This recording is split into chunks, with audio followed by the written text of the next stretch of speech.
ఇతడు నిజంగానే ప్రవక్తేనా? ఆమె మీద కోపం మళ్ళీ ఎవరి మీద తిరిగింది? ఆమె మీద ఉన్న కోపము ప్రభువు వైపుకి మళ్ళుతుందనమాట. అంటున్నాడు, ఏమంటున్నాడు? అసలు ఈయన ప్రవక్తేనా? అసలు ఈయన తెలుసుకోగలడా ఆత్మలో? ఇతనికి వరాలున్నాయా? ఇతను నిజంగా ప్రవక్త అయితే తనను ముట్టుకొనిన ఈ స్త్రీ ఎవతయో తెలుసుకుంటాడు కదా. ఇతనికి తెలియదా? ఒకవేళ ఎవరు చెప్పలేదేమో ఈమె పాపాత్మురాలని.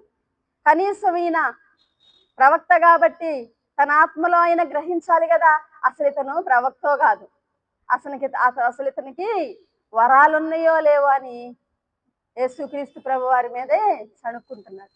ఇది పాపాత్మురాలు, ఈమె ఎలాంటిదో ఈయన తెలుసుకోలేకపోతున్నాడంటే అసలు ఇతను ప్రవక్తో కాదు.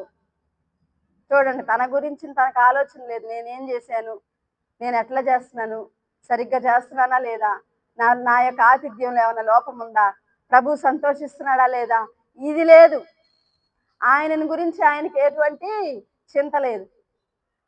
చాలా మంది జీవితాల్లో ఎలాగుంటారంటే వారి జీవితం సరైందా కాదా, ప్రభువుని సంతోష పెడుతున్నారా లేదా, వాళ్ళ భక్తి ఎలాగుంది, వాక్యానుసారంగా ఉందా లేదా, ఇవి ఏమి ఉండవు. సెల్ఫ్ ఎగ్జామినేషన్ ఉండదు.